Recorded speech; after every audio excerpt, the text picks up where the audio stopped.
마가복음 14장 22절부터 26절까지 말씀. 그들이 먹을 때에 예수께서 떡을 가지사 축복하시고 떼어 제자들에게 주시며 이르시되 받으라 이것은 내 몸이니라 하시고 또 잔을 가지사 감사하기도 하시고 그들에게 주시니 다 이를 마시되 이르시되 이것은 많은 사람을 위하여 흘리는 나의 피 곧 언약의 피니라. 진실로 너희에게 이르노니 내가 포도나무에서 난 것을 하나님 나라에서 새 것으로 마시는 날까지 다시 마시지 아니하리라 하시니라. 이에 그들이 찬미하고 감람산으로 가니라. 아멘. 예수님께서 유월절 음식을 함께 나누십니다. 이스라엘 백성들은 유월절 되기 전에 어린 양을 집에 드립니다. 집에 들여서 그 어린 양과 며칠을 같이 보내요. 같이 보내고 그리고 유월절 날이 되면 그 양을 잡습니다. 그리고는 그 양의 피를 바깥 문지방과 임방에 바르고 그리고는 양의 고기를 가지고서 이제 유월절 만찬을 준비를 합니다. 근데 예수님께서 예루살렘 성에 입성하셔서 예루살렘 거민들과 며칠 함께 보내십니다.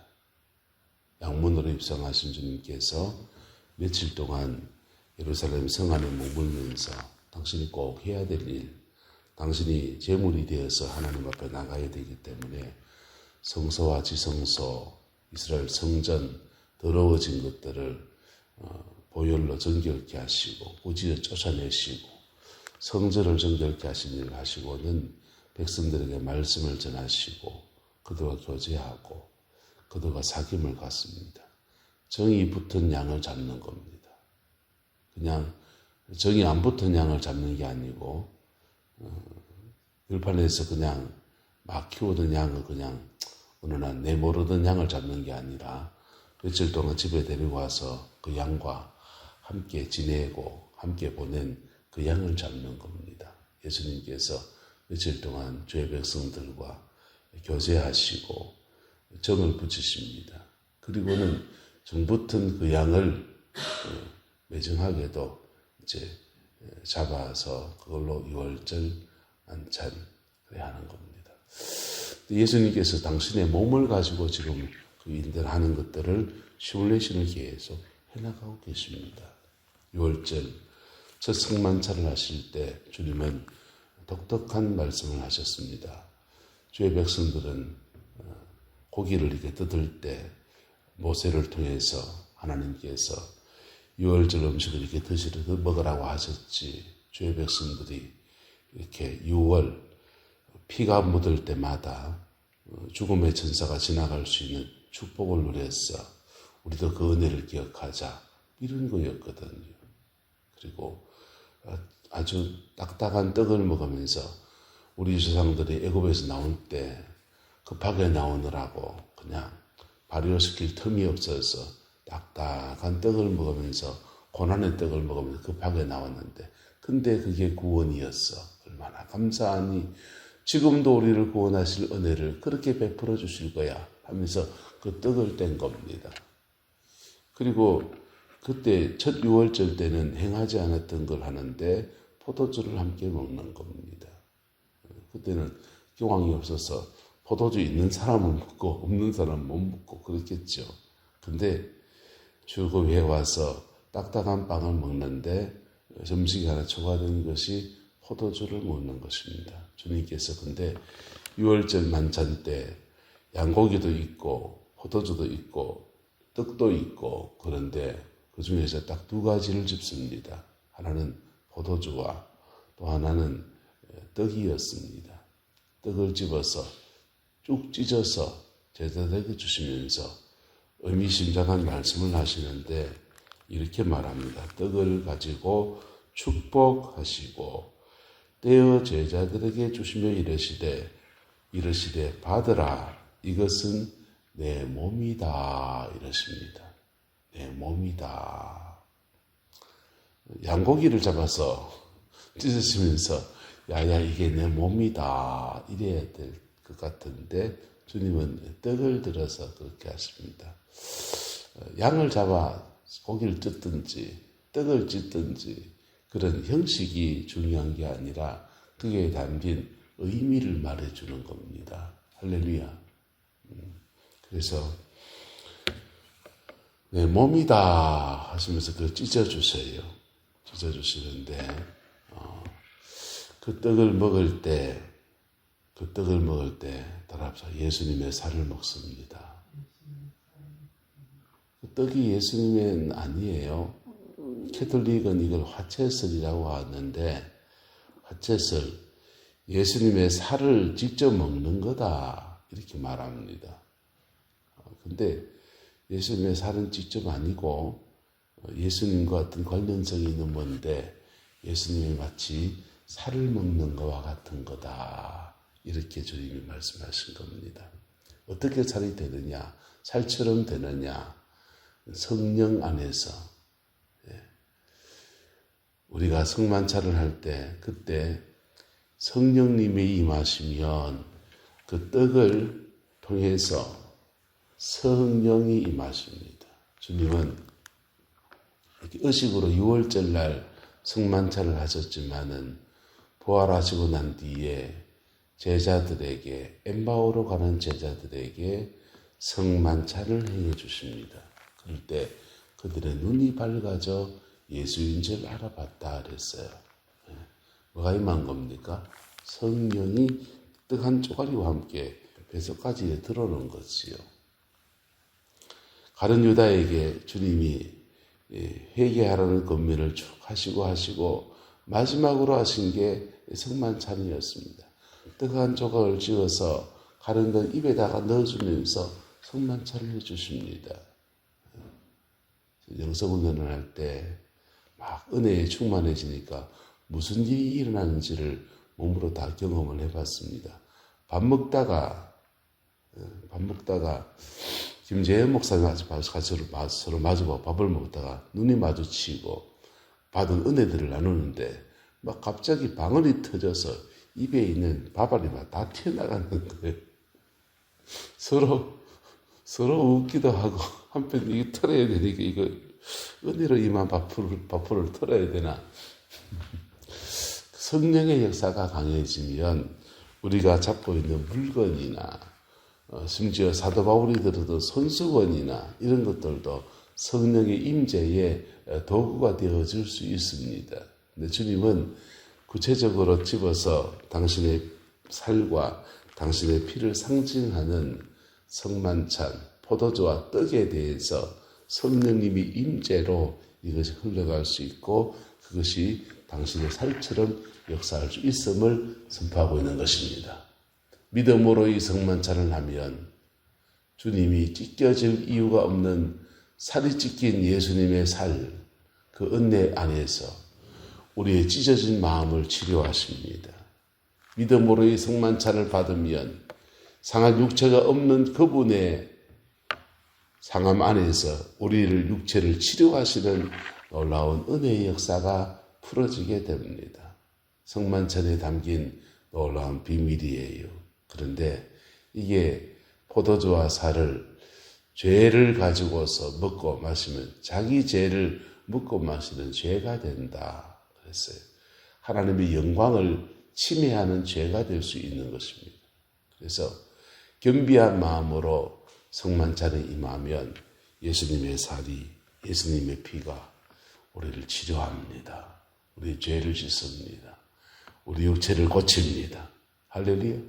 그 은혜의 역사가 우리 교회 안에 충만하기를 예수 이름으로 축복합니다. 그리고 이 찢어진 예수님의 살 안에서 우리가 이 성만찬을 나눌 때 한 몸, 한 피, 찬송이지 않습니까? 한 피 바다, 한 몸 이룬 형제여 친구들이여. 한 몸이에요.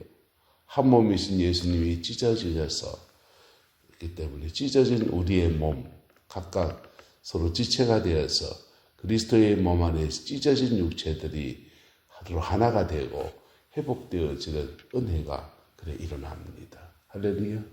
그 뜻을 기리면서 이 성만찬을 참여할 때 그 축복이 임하는 거예요.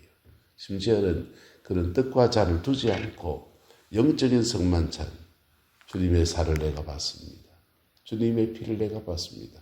물리적으로 뜻과 잔이 없을 수 있어요. 하지만 그 사모하는 마음으로 이렇게 받을 때, 찬송할 때, 기도할 때, 말씀을 나누는 중에 예수님의 살이 역사하듯이 그렇게 역사할 수 있습니다. 그 축복을 함께 누리게 되기를 바랍니다. 주님이 또 말합니다. 잔을 가지 23절에 잔을 가지사 감사 기도하시고 그들에게 주시니 다 이를 마시매. 포도주 잔을 마셨는데 이것은 많은 사람을 위하여 흘리는 나의 피, 곧 언약의 피다. 이렇게 말씀하십니다. 나의 피, 곧 언약의 피다. 이거 양목을 쳐서 양피를 받아가지고 그 실제로 양피를 이렇게 나누는 그런 일이 되어야 될지 모르겠어요. 그런데 유대인들은 피를 먹지 못해요. 피는 생명이다 해서 피를 먹지 못합니다. 그래서 피와 색깔이 똑같은 가장 비슷한 포도주를 가지고서 이제 성만찬의 의식에 그래 참여하면서 하는 겁니다. 기자노측이나 어떤 목사님들은 성만찬을 할 때 막걸리를 사용하시는 분들이 들어 계셔요. 막걸리는 뭐 한국술이니까 한국적 기독교를 표방하면서 막걸리를 성만찬하면 되지라고 하는데 술을 먹는 게 아니고 피를 마시는 거거든요. 그래서 굳이 색깔로 말하면 포도주가 낫겠다 저는 생각합니다. 자, 포도주를 마시는데 그 포도주를 마시는 것의 의미를 예수님의 보혈을 마시는 것이다 라고 고백한다는 것입니다. 예수님의 보혈을 마실 때 그 보혈의 능력 안에서 우리의 죄를 씻어시는 역사, 그리고 죄 타고 들어온 사단 마귀의 세력을 박멸한 역사, 그리고 그 안에서 온전한 회복의 은혜를 베푸시는 은총을 말하는 것입니다. 할렐루야. 예수님의 보혈 오늘 우리가 마십니다. 이거 포도주 없어도 돼요. 없이 그냥 영적인 성만찬, 주의 보혈을, 어린 양 예수 그리스도의 보혈을 이슬 가득히 부어주세요. 하나님 나라의 보좌에서 그 보혈을 부어주세요. 액션을 해도 되고 안 해도 돼요. 보혈을 내가 마십니다. 보혈을 내가 마십니다. 예수님의 보혈을 내가 마십니다. 이래 믿음으로 고백하면 정말 우리 영혼 안에 깊은 은혜들이 예수의 보혈의 능력과 같은 역사로 우리 가운데 운행하기 시작합니다. 할렐루야. 그 축복 안에서 우리를 온전케 하시는 하나님의 은혜, 우리의 죄를 사하시는 주의 영광 놀랍게 경험하고 그 속에서 자유함을 얻고 그 속에서 승리의 생을 살아가는 은혜가 있기를 주의 이름으로 축복합니다. 그런데 이 성만찬을 초대교회는 주님이 이걸 주셨는데 이걸로 지금 뭐 하라는 거냐? 십자가에 죽은 그 의미를 기리고 새 언약이다 그랬어요. 새 언약, 이것은 나의 피 곧 언약의 피다 이랬습니다. 이스라엘에게 언약이 있습니다. 그 언약은 어디 있냐? 출애굽기에 나옵니다. 시내산 언약. 시내산에서 하나님과 언약을 맺었고 시내산 언약을 출애굽할 때 맺은 언약을 설교로 바꿔놓은 게 신명기입니다. 모세의 설교가 있고 그 설교 말씀, 그 언약과 출애굽기의 말씀과 신명기의 말씀을 따라가면 신명기의 축복이 옵니다. 신명기 축복은 상을 주고 벌 주고예요. 그 말씀 따라 살면 상 주고 안 살면 벌 받고 상 받고 벌 받고 이 얘기입니다. 그 말씀 붙들고 살아라. 바리새파 신학의 가장 핵심은 신명기 신학이에요. 구약의 역사 기술 방법 중에 하나가, 중요한 기술 방법 중에 하나가 바로 신명기 신학입니다. 신명기의 흐름을 따라서, 더 다르게 말하면 출애굽기 10계명의 신학을 따라서 이스라엘 백성의 역사와 운명을 기록해왔던 것들이 구약 성경입니다. 그런데 주님이 시내산 그 언약을 다르게 바꿔 말씀하십니다. 나의 피, 곧 언약의 피다, 이렇게 말씀하십니다. 예수님의 보혈의 피, 그것은 언약의 피입니다. 이 언약을 신약 언약, 새 언약이다, 구약의 언약을 옛 언약이다 이러는데, 옛 언약은 예수 그리스도의 피 안에서, 새 언약의 피 안에서 완성되어지기도 하고 새 언약 안에서 폐기되어지기도 합니다. 구약의 모든 언약 안에서 저주가 임한 모든 것들은 예수의 보혈의 피 안에서 다 파기되어질 수 있는 겁니다. 초대교회가 예루살렘에서 해야 될 일은 크게 두 가지였습니다. 하나는 종교개혁을 해야 됐습니다. 구약 성전에 그들이 예배하고 제사하고 하는 그런 그 모든 것들이 이제 예수의 피 안에서 완성되어졌다 하면서 종교개혁을 해야 됐습니다. 바리새파처럼 새 기독교당을 하나 만들어서, 기독교파 하나 만들어서, 그리스도파를 만들어서 바리새파, 그 다음에 사두개파, 기독교파, 예수파 하나 만들어서 그냥 유대교의 한 세력이 되는 게 아니고 유대교를 개혁해야 됐습니다. 그게 초대교회가 했던 해야 될 첫 번째 사명이었습니다.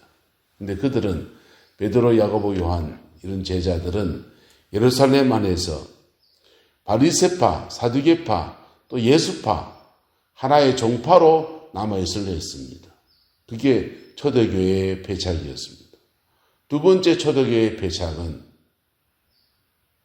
이 복음은 모든 민족에게, 모든 세계에 풀어주시는 하나님의 언약이었습니다.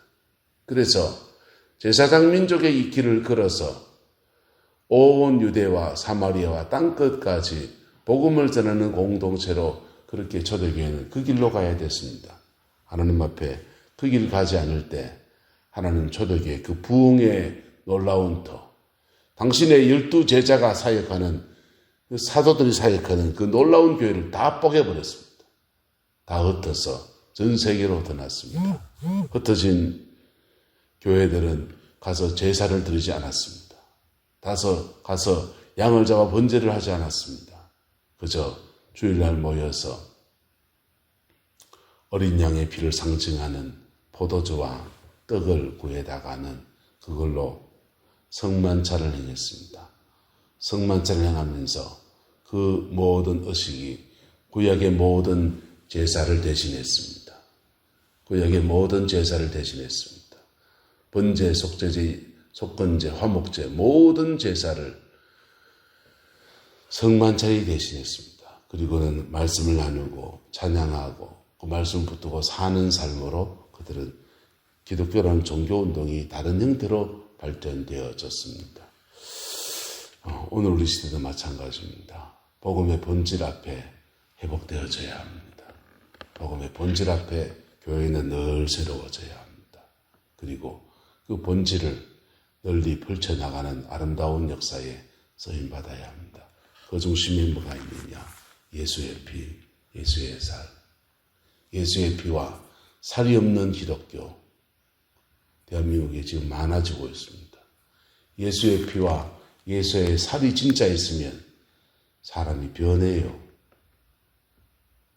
성질머리도 변화하고 성품도 변화하고 하나님을 대하는 태도도 달라지고 사람을 대하는 태도도 달라집니다.